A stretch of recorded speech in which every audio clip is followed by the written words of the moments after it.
بسم اللہ الرحمن الرحیم قل ان کنتم تحبون اللہ فاتبعونی یحببکم اللہ ویغفر لکم ذنوبکم واللہ غفور رحیم قل اطیعوا اللہ والرسول فإن تولوا فإن اللہ لا يحب الکافرین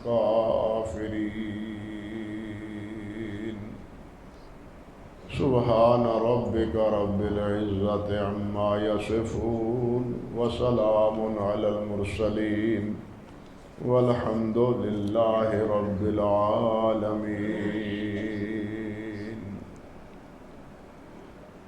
محترم معزز سامعین کرام، عزت مآب میری بہنوں اور بیٹیوں،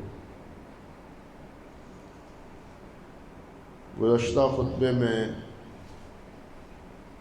نبی علیہ السلام کے مقام اور مرتبے اور آپ کی عظمت کے حوالے سے دو احادیث مبارکہ آپ کے سامنے میں نے ذکر کی تھی۔ ایک حضرت ابو ذر غفاری رضی اللہ تعالی عنہ کی، اور دوسری حضرت جابر بن عبداللہ رضی اللہ تعالی عنہ۔ حضرت ابو ذر رضی اللہ تعالی عنہ کی حدیث کا خلاصہ یہ تھا کہ آپ کو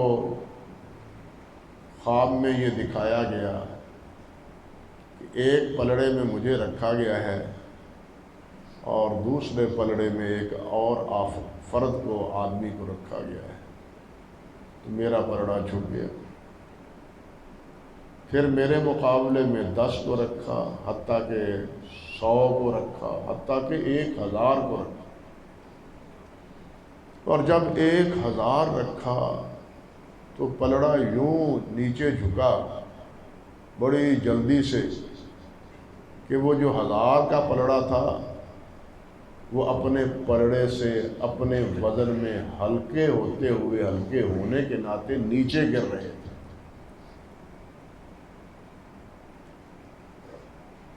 فرشتے نے یہ دیکھ کر کہا کہ یہ تو 1000 ہیں، اگر ساری امت کو بھی مقابلے میں رکھ دو تب بھی یہ بھاری ہیں، تب بھی ان کا وزن زیادہ ہو۔ اس لیے کہ نبی علیہ السلام کے مقابلے میں کسی کا کوئی تصور نہیں۔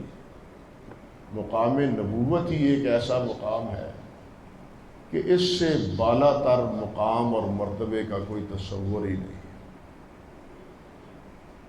نبوت کے سب نیچے، صدیقین نیچے ہیں، شہداء نیچے ہیں، صالحین نیچے ہیں۔ جن کو جو مرتبہ میسر آیا ہے وہ انبیاء کی، نبی کی تابعداری کے سلے میں آیا ہے۔ نبی کی نافرمانی کر کے کسی نے کچھ حاصل نہیں کیا ہے۔ اور دوسری حدیث میں نبی علیہ السلام نے یہ بات بالآخر ارشاد فرمائی تھی کہ اگر آج موسیٰ علیہ السلام بھی زندہ ہوں تو ان کو میری اتباع کے بغیر کوئی چارہ نہیں۔ پہلے امتیوں کی بات تھی کہ امتی جو ہے نا ان کا کوئی تقابل نہیں۔ دوسری حدیث میں تھا کہ نبی بھی اگر ہوں تو وہ بھی آپ کے تابع دار ہوں، وہ بھی آپ کے فرم و بردار ہوں۔ جب نبی آپ کے فرم و بردار اور تابع دار ہیں تو پھر کسی امتی کی کیا حیثیت پیچھے رہ جاتی۔ آج بھی اسی حوالے سے دو احادیث مبارکہ، 2-3 احادیث مبارکہ آپ کے سامنے رکھنی چاہتا ہوں۔ ایک تو وہی حضرت جابر رضی اللہ تعالی عنہ سے، اور دوسری حضرت ابو موسیٰ اشعری رضی اللہ تعالی عنہ سے۔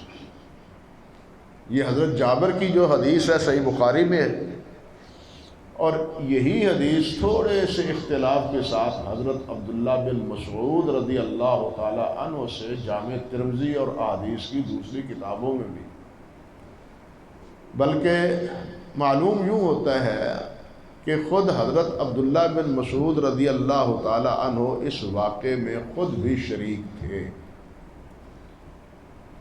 وہ خود نبی علیہ السلام کا چونکہ یہ واقعہ خواب میں تھا تو باقی صحابہ کو اگلے روز نبی علیہ السلام نے نماز کے بعد سب کو یہ خبر دی کہ آج مجھے یہ خواب آیا ہے اور یہ مسئلہ میرے ساتھ بنا ہے۔ عبداللہ ابن مسعود رضی اللہ تعالیٰ عنہ نبی علیہ السلام کے ہمراہ تھے باہر، یعنی گھر کا یہ واقعہ نہیں ہے، یہ بھی مکہ مکرمہ کے کسی وادی کا، صحرا کا، جہاں کہیں نبی علیہ السلام نے کچھ وقت آرام فرمایا۔ آپ کے ہمراہ تھے حضرت عبداللہ بن مسعود رضی اللہ تعالیٰ، بلکہ عبداللہ بن مسعود فرماتے ہیں رضی اللہ تعالیٰ عنہ کہ میں بیٹھا ہوا تھا اور نبی علیہ السلام کا سر مبارک میری ران پر تھا۔ کیا محبت آمیز انداز، آپ کا سر مبارک میری ران پر تھا اور آپ کے سونے کی آواز میں پوری طرح محسوس کر رہا تھا کہ آپ آرام فرما رہے ہیں، سو رہے۔ فرماتے ہیں اسی اثناء میں کیا دیکھتا ہوں، فَإِذَا أَنَا بِالرِّجَالِ عَلَيْهِمْ ثِيَابٌ بِيضٌ اللَّهُ أَعْلَمُ بِمَا بِهِمْ مِنَ الْجَمَالِ۔ میں کیا دیکھتا ہوں کہ کچھ لوگ آئے ہیں سفید کپڑے پہنے ہوئے، بڑے ہی خوبصورت، اللہ ہی جانتا ہے کہ وہ کتنے خوبصورت تھے۔ یعنی گویا حضرت عبداللہ بن مسعود ان کو دیکھ رہے ہیں۔ فرشتوں کو انسانی شکل میں دیکھا جا سکتا ہے لیکن اس کے باوجود ان کی آواز نہیں سنی جاتی۔ حضرت عائشہ رضی اللہ تعالی عنہا کے پاس نبی علیہ السلام تشریف فرما تھے تو نبی علیہ السلام نے فرمایا عائشہ جبرائیل آئے ہیں تمہیں سلام کہتے ہیں۔ اب نبی علیہ السلام سن رہے ہیں، عائشہ صدیقہ نہیں سن رہی، تو ان کی آواز اگر اللہ چاہے تو سنا دے، ورنہ نبی کی آواز، ان کی آواز بھی کسی اور کو سنتی نہیں۔ تو یہ فرماتے ہیں کہ اللہ ہی بہتر جانتے ہیں کہ وہ کتنے خوبصورت تھے۔ کچھ حضرات جو ہیں وہ نبی علیہ السلام کے سر مبارک کی طرف بیٹھ گئے اور کچھ نبی علیہ السلام کے پاؤں مبارک کی طرف بیٹھ گئے۔ یہ جامع ترمذی کے الفاظ کا مفہوم۔ صحیح بخاری میں یہ ہے کہ فرشتے آئے اور ایک روایت میں ہے کہ وہ 2 فرشتے تھے، نال ان کے ساتھ ان کی جماعت تھی، اور ایک فرشتہ جبرائیل تھا اور دوسرے کا نام میکائیل تھا۔ یہ 2 فرشتے گویا بڑے تھے، ان کے ہمراہ دوسرے بھی فرشتے تھے۔ نبی صلی اللہ علیہ وسلم کے پاس آئے تو بعض نے کہا فقال بعضهم انه نائم، قال بعضهم ان العین نائمہ والقلب یقظان۔ بعض نے کہا یہ تو سوئے ہوئے ہیں، آرام فرما رہے ہیں۔ اب آپ سوئے ہوئے بھی خواب میں ان کی باتیں محسوس کر رہے ہیں، سن رہے ہیں۔ انه نائم وقال بعضهم ان العین نائمہ والقلب یقظان۔ دوسرے نے کہا کیا ہوا؟ آنکھ سو رہی ہے لیکن دل بیدار، دل بالکل غافل نہیں۔ ہم سوتے ہیں دل غافل ہوتا ہے، پتہ ہی نہیں کہاں پڑے ہوئے ہوتے ہیں، لیکن نبی کی یہ کیفیت نہیں ہوتی۔ نبی کی کیفیت دوسرے انسانوں کی نیند سے مختلف ہوتی ہے۔ یہی وجہ ہے کہ نبی کے خواب وہ بھی وہی ہوتے ہیں، کیونکہ وہ سارے کے سارے غفلت میں نہیں ہوتے، بلکہ ان کے دل وہ بیدار اور باہوش ہوتے ہیں، ان کے دل محسوس کرتے ہیں کہ کیا ہو رہا ہے، لیکن یہ دل کی کیفیت ہے، آنکھوں کی کیفیت نہیں۔ فقال ان لصاحبکم ھذا مثلا قال فاضربوا له مثلا۔ وہ کہنے لگے یہ جو صاحب سوئے ہوئے ہیں نا، ان کی ایک مثال ہے، ان کی مثال ہے، مثال سمجھو ان کی۔ یعنی خواب میں وہ 2 پلڑوں والی بات بھی مثال کے ذریعے ان لوگوں کو سمجھائی گئی ہے۔ یعنی نبی جس طرح قرآن مجید میں ضرب الامثال ہیں، حدیث میں بھی ضرب الامثال ہیں، اور محدثین رحمہم اللہ نے، اللہ کروڑ رحمتیں فرمائے، انہوں نے اس پر مستقل کتابیں لکھی ہیں کہ وہ کون سی احادیث ہیں جن میں نبی علیہ السلام نے بات کو مثال دے کے بطور مثال کے ذکر کیا ہے۔ امام ابن ابی عاصم رحمۃ اللہ علیہ کی کتاب ہے، امام طبرانی رحمۃ اللہ علیہ کی کتاب ہے، محدثین نے اس پر مستقل کتابیں لکھی ہیں، کتاب الامثال کے نام سے۔ اللہ اکبر کبیرہ۔ تو وہ فرماتے ہیں قال فضربوا له مثلا، اس کی مثال بیان کیجیے۔ فقال بعضهم انه نائم، فقال بعضهم ان العین نائمہ والقلب یقظان۔ مثال دینے سے پہلے پھر اس نے کہا کہ یہ سوئے ہوئے ہیں۔ مثال دینے کا کیا مطلب؟ یہ سوئے ہوئے ہیں؟ وہ کہنے لگا نہیں، سوئے ہوئے ہیں، آنکھیں سو رہی ہیں لیکن دل بیدار ہے۔ حضرت عبداللہ بن مسعود رضی اللہ تعالی عنہ، ان کی روایت کے جو الفاظ ہیں نا جامع ترمذی میں، وہ یہ ہیں فقال فما رأینا عبدا قط اوتی مثل ما اوتی ھذا النبی۔ فرماتے ہیں کہ جو اعزاز، اکرام اور جو عزت اور وقار اور مقام اللہ نے اس نبی کو دیا ہے، کسی کو وہ نہیں دیا۔ یہ وہ فرشتے آپس میں باہم کہہ رہے ہیں، ان میں سے ایک بات یہ ہے کہ اس کی آنکھیں سوتی ہیں اور دل بیدار ہے۔ گویا یہ نبی علیہ السلام کا خاصہ ہے، گویا یہ نبی علیہ السلام کا کیا ہے؟ خاصہ ہے، کہ یہ حیثیت اور یہ کیفیت کسی اور کو حاصل نہیں ہے کہ آپ کی آنکھیں تو سو رہی ہیں لیکن دل جو ہے وہ بیدار ہے۔ یہاں ایک اشکال واقع ہوتا ہے، صرف اس کا اشارہ دیتا ہوں تاکہ آپ اس پر کوئی اعتراض نہ ذہن میں رکھیں، ورنہ لمبی چوڑی بات وہاں نہیں کی جا سکتی۔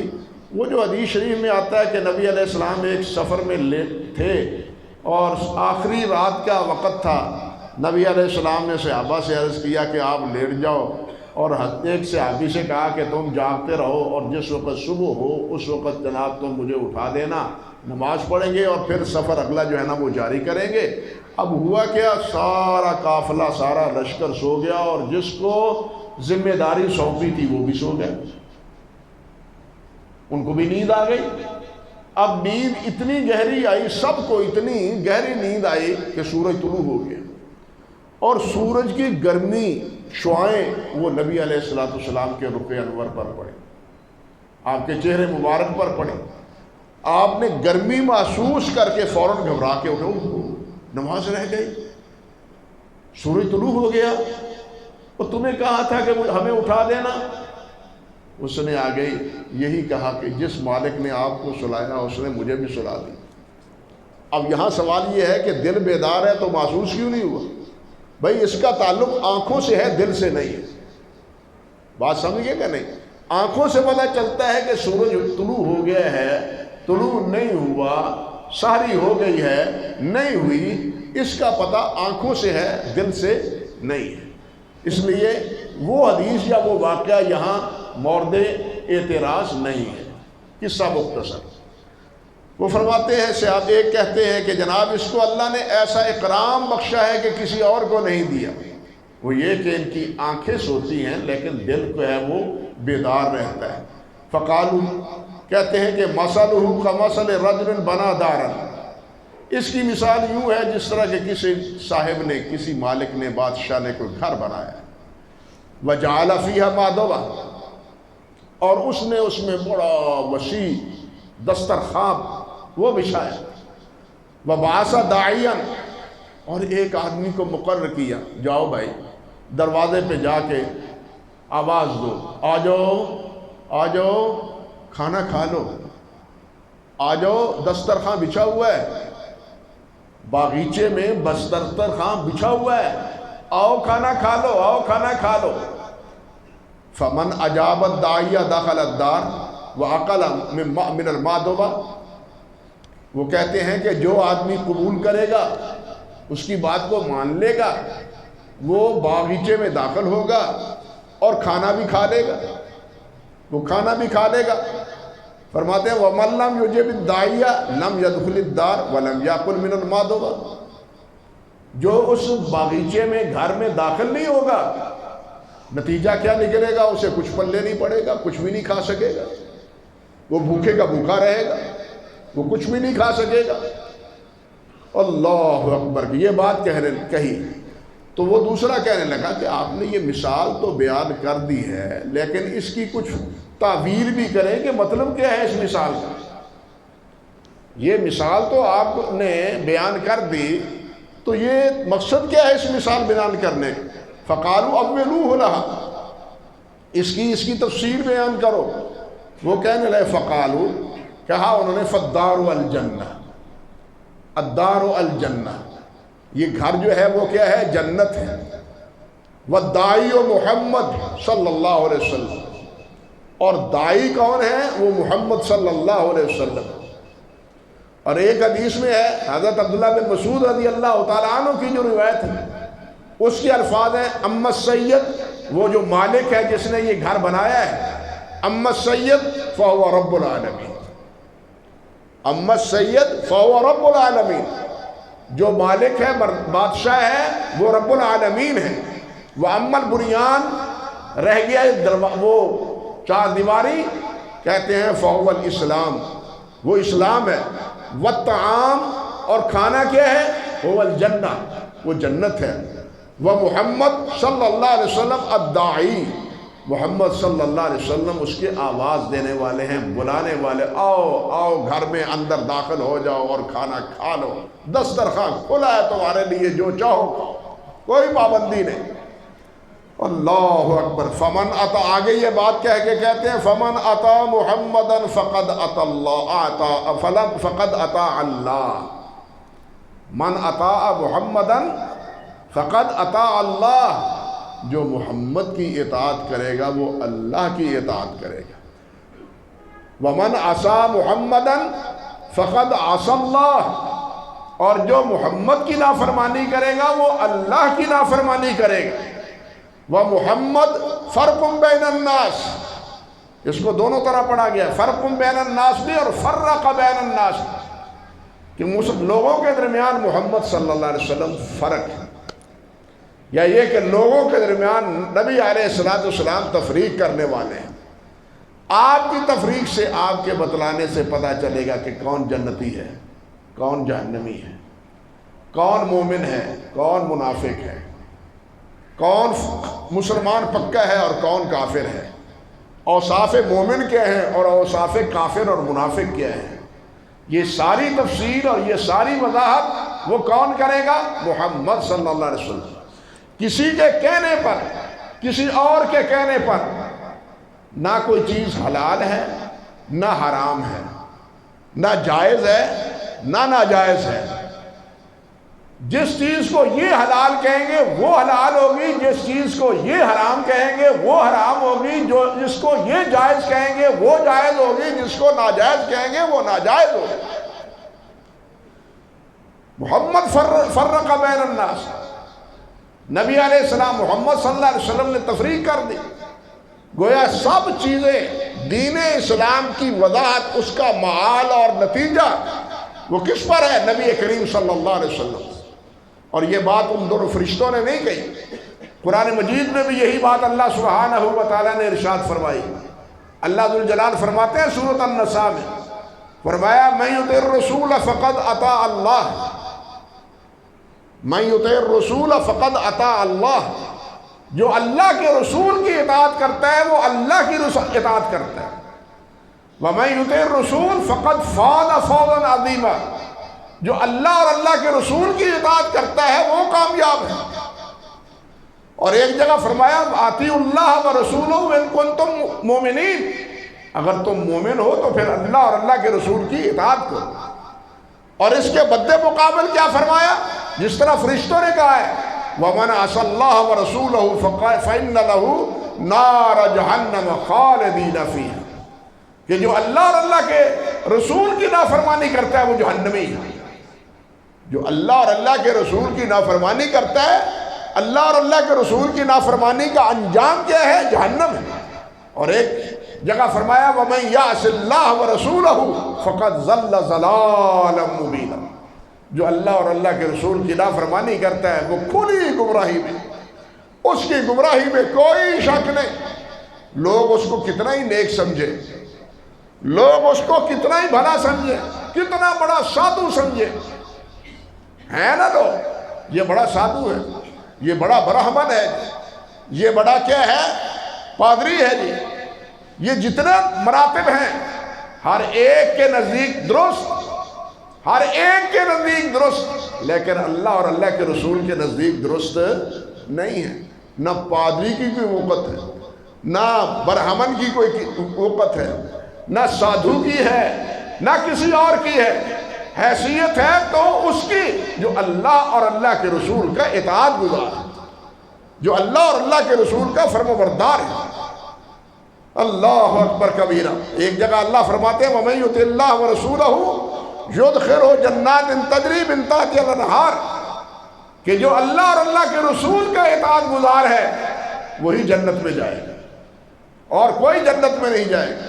یہاں یہ بات ذہن نشین رہنی چاہیے کہ اللہ کی اطاعت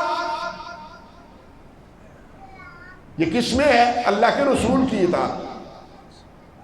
اللہ کے رسول کے علاوہ کوئی ایسا فرد نہیں کہ جس کی اطاعت اللہ کی اطاعت کہی جائے۔ بات سمجھیں کہ جس کی اطاعت کو کیا کہا جائے؟ حضرت صاحب کی اطاعت اللہ کی اطاعت نہیں۔ یہ مقام، یہ اتھارٹی، یہ درجہ کس کا ہے؟ صرف اللہ کے رسول کا ہے، اور کسی کی نافرمانی، اللہ کی نافرمانی، کس کی نافرمانی؟ اللہ کی نافرمانی۔ وہ کون ہے؟ وہ محمد رسول۔ دنیا جہان میں اور کوئی نہیں کہ اس کی نافرمانی اللہ کی نافرمانی ہو، اس کی نافرمانی ہو اور اس کی نافرمانی اللہ کی نافرمانی سمجھی جاتی ہو، نہیں۔ یہ اتھارٹی، یہ مقام اور یہ مرتبہ ہے تو صرف اللہ کے رسول حضرت محمد رسول اللہ صلی اللہ علیہ وسلم کو حاصل، کہ آپ کی فرما برداری اللہ کی فرما برداری ہے، آپ کی نافرمانی اللہ کی نافرمانی، اس لیے کہ آپ اللہ کے بھیجے ہوئے، آپ اللہ کے رسول ہیں، اللہ کے سفیر ہیں، اللہ کے نمائندے ہیں۔ اب اللہ کے سفیر، بھائی جو بادشاہ حکمران ہے، ملک ہے، وہ اپنا سفیر اپنا پیغام دے کے بھیجتا ہے، اور جو ملک اس کے سفیر کی بات نہیں مانتا، نتیجہ کیا سمجھا جاتا ہے؟ کہ ہمارا اس کے ساتھ بائیکاٹ، ہمارا اس کے ساتھ سفارتی تعلقات ختم۔ سفیر کی بات مانی جاتی ہے۔ دکھ کی بات ہی کہوں، نبی علیہ السلام نے کافر سفیروں کا بھی لحاظ رکھا۔ ایران سے 2 سفیر آئے تھے، انہوں نے بڑی گستاخانہ انداز میں بات کی۔ نبی علیہ السلام نے فرمایا اگر سفیر نہ ہوتے تمہاری گردنیں اڑا دیتے، سفیر نہ ہو۔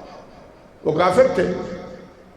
ہمارے ہاں ہمارے ملک میں رہنے والے پڑوسی ملک کے سفیر ڈوب مرنے کا مقام ہے، پیسے لے لے کے امریکہ سے ان کے قبضے میں دی، ان کے سپرد کیے، ہمیں پیسے دو، ڈالر دو، یہ لو سفیر، ہمیں نہیں یہ چاہیے۔ یہ حال ہے ہمارے ملک کا۔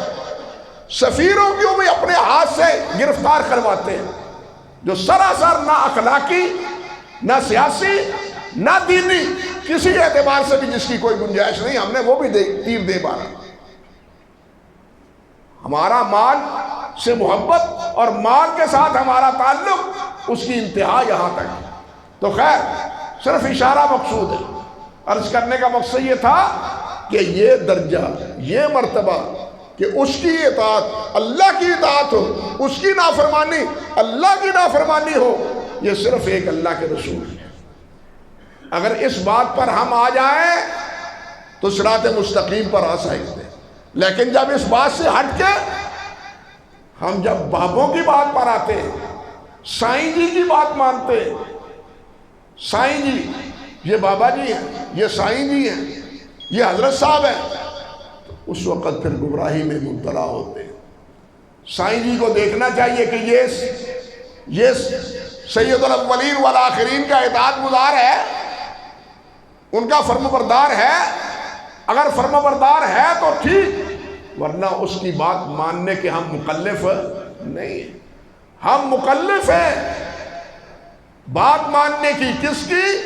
اللہ کے رسول کی، جو اللہ کا رسول ہے صلی اللہ علیہ وسلم۔ یہ ایک مثال ہے۔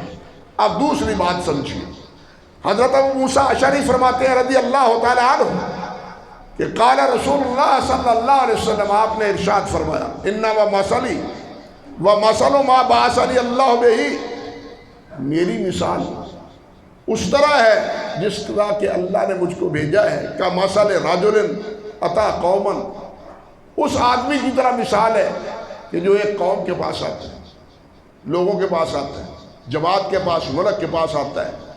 فقال یا قوم انی رأیت الجیش بعینی، وہ میری قوم، وہ میں آیا ہوں دیکھ کے دشمنوں کا ایک جم غفیر لشکر، وہ ہماری طرف، ہمارے بستی کی طرف بڑھ رہا ہے، آگے ہمارے اوپر حملہ آور ہونا چاہتا ہے۔ وَإِنِّي أَنَا النَّذِيرُ الْعُرْيَانُ، اور میں تمہیں ننگ دھڑنگ ڈرانے والا ہوں۔ یہ ضرب المثل تھی عرب کے یہاں، انی النذیر العریان، ننگ دھڑنگ، یعنی کھلے لفظوں میں۔ اس وقت مفہوم تو کچھ اور تھا، یعنی وہ جو آدمی ہوتا وہ کپڑے اتار دیتا، کہتا دیکھو انہوں نے میرا لباس بھی چھین لیا، ننگا کر دیا، میں تمہارے سامنے حقیقت اپنی آنکھوں سے دیکھی ہوئی اور اپنی جسم کی شہادت تمہارے سامنے پیش کر رہا ہوں، آنکھوں سے دیکھی ہوئی اور اپنے جسم کی شہادت تمہارے سامنے پیش کر رہا ہوں۔ میں دیکھ بھی آیا ہوں، انہوں نے میرے ساتھ جو سلوک کیا ہے وہ تو میرے جسم سے دیکھ رہے ہو۔ انا النذیر العریان، میں ننگ دھڑنگ گویا تمہیں ڈرانے والا ہوں۔ فنجا فنجا، بچ جاؤ بچ جاؤ بچ جاؤ۔ فَأَتَاهُ طَائِفَةٌ مِّن قَوْمِهِ فَأَدْلَجُوا، فرماتے ہیں ایک قوم اس نے اس کی بات کو مان لیا، فَأَدْلَجُوا، تو انہوں نے رات کے اندھیرے میں بستی چھوڑنا شروع کر دی، نکلو یہاں سے نکلو یہاں سے، صبح ہوتے ہی غارت گھر آ جائیں گے اور حملہ کر دیں گے۔ فَانْطَلِقُوا عَلَىٰ مَهْلِهِمْ فَرَجَعُوا، وہ اطمینان سے اپنے گھروں سے نکل کے دوسرے کسی شہر میں، دوسری کسی بستی میں جا انہوں نے ڈیرا لگایا۔ فرمایا فرجاؤ، وہ تو بچ گیا، وہ بچ گیا اس کے خبردار کرنے پر۔ وَقَذَّبَتْ طَائِفَةٌ مِّنْهُمْ فَأَصْبَحُوا، کچھ وہ بھی تھے ایویں خام خواہ ڈراؤن ڈے ہے، ایویں ماردہ ہے، کتھوں لشکر آ جانا سی، کتھوں دشمن آ جانا سی راتوں رات ہی۔ فرمایا فَقَذَّبَتْ طَائِفَةٌ مِّنْهُمْ، ایک گروہ نے، ایک جماعت نے تکذیب کی کہ کوئی خطرہ نہیں، فَأَصْبَحُوا مَكَانَهُمْ، وہ وہی ٹھہرے رہے۔ پھر ہوا کیا؟ فَصَبَّاهُمُ الْجَيْشُ، صبح کے وقت لشکر نے آ کے ان پر حملہ کیا، فَأَهْلَكَهُمْ، انہیں نیست و نابود کر دیا، انہیں تباہ و برباد کر دیا۔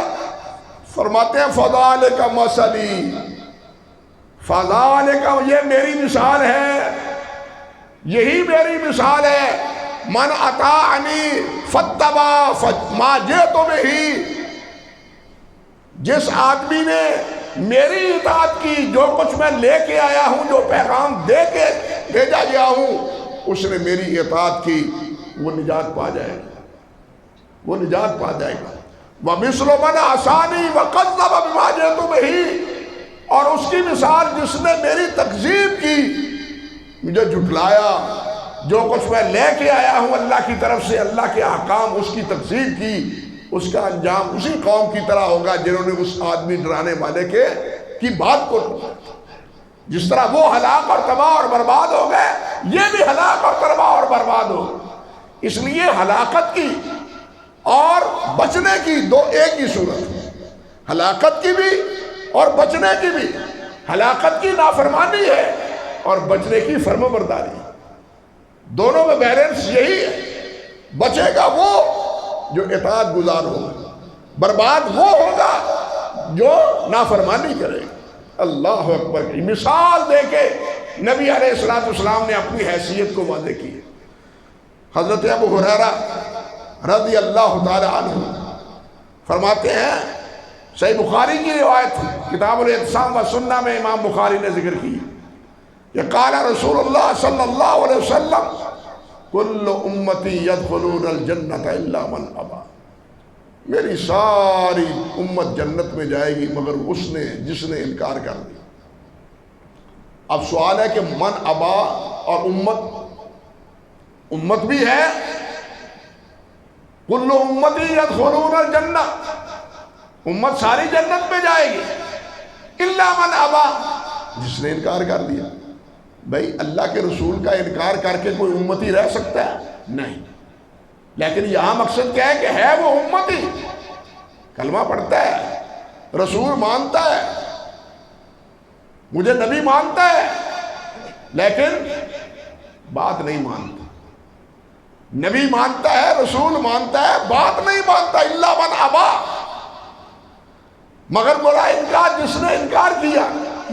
قالوا یا رسول اللہ ومن ابا، اللہ کے رسول کون انکار کرتا ہے کہ میں جنت میں نہیں جاؤں گا یا میں جنت میں نہ جاؤں؟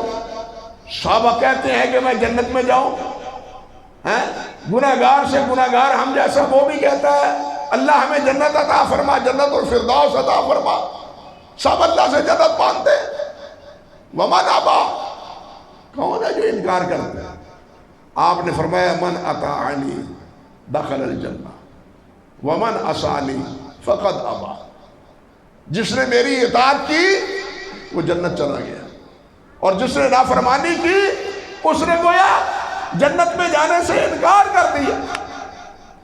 اب سمجھے مفہوم کو؟ یعنی جو آدمی اطاعت نہیں کرتا وہ گویا جنت میں جانے کا انکار کرتا ہے۔ اب یہ 100 دفعہ کہے میں جنت میں جاؤں گا، اللہ مجھے جنت عطا فرمائے، جنتی میں امتی ہوں، میں جنت میں کا مستحق ہوں، میں جنت میں جاؤں گا، لیکن میں یار بھی بتلایا ہے رسول اللہ صلی اللہ علیہ وسلم نے کوئی یا نہیں، کوئی اصول ضابطہ قاعدہ بھی بتلایا یا نہیں؟ فرمایا قاعدہ یہ ہے کہ جو اطاعت کرے گا جنت میں وہ جائے گا، جو گویا اطاعت نہیں کرتا وہ گویا میرا انکار کرتا ہے، وہ جنت میں جانا نہیں چاہتا۔ ہم جنت میں جانا چاہتے ہیں یا نہیں؟ سوچ لیں، ہم اگر جنت میں جانا چاہتے ہیں تو پھر ہماری زندگی کا معیار کیا ہے؟ اللہ اور اللہ کے رسول کی اطاعت۔ اور اگر اللہ اور اللہ کے رسول کی اطاعت نہیں ہے تو اس کا نتیجہ خود آپ نے بتلا دیا کہ اس کا مطلب یہ ہے کہ یہ جنت میں نہیں جانا چاہتا، یہ جنت میں نہیں جانا چاہتا۔ اب ہمیں فیصلہ کرنا چاہیے کہ ہم جنت میں جانا چاہتے ہیں یا نہیں جانا چاہتے۔ اگر جنت میں جانا چاہتے ہیں تو پھر اس کے لیے ایک ہی ذریعہ ہے کہ ہم اللہ کے رسول صلی اللہ علیہ وسلم کی اطاعت کریں، فرم برداری کریں، صرف نام نہ لیں، صرف جھوم جھوم کے یہ نہ کہیں کہ ہم امتی، ہم امتی۔ اتنی بات کافی نہیں ہے، اتنی بات کافی نہیں ہے۔ یہ سر جھکا جھکا کے، سر مار مار کے امتی ہونے کا یہ شوق اور ذوق اور یہ اظہار یہ کافی نہیں ہے۔ اللہ کے رسول نے فرمایا کہ اس کے لیے معیار میری اطاعت ہے، میری فرم برداری ہے، جو کہہ کے گیا ہوں اس کی تابع داری ہے۔ اور پھر یہ بھی سمجھنا چاہیے جس طرح کہ خود نبی علیہ السلام نے ارشاد فرمایا ہے کہ کوئی بات ایسی نہیں جو بھلائی کی ہو، جنت میں جانے کی ہو، جنت حاصل کرنے کی ہو اور میں تمہیں بتلا کے نہ گیا ہوں۔ کوئی بات ایسی نہیں، کوئی خیر ایسی نہیں، کوئی بھلائی ایسی نہیں کہ جو اللہ کی رضا کا ذریعہ ہو اور اللہ میں کی جنت پانے کا سبب ہو، وہ میں نے تمہیں نہ بتلایا ہو، سب کچھ بتلا کے جا رہا ہو۔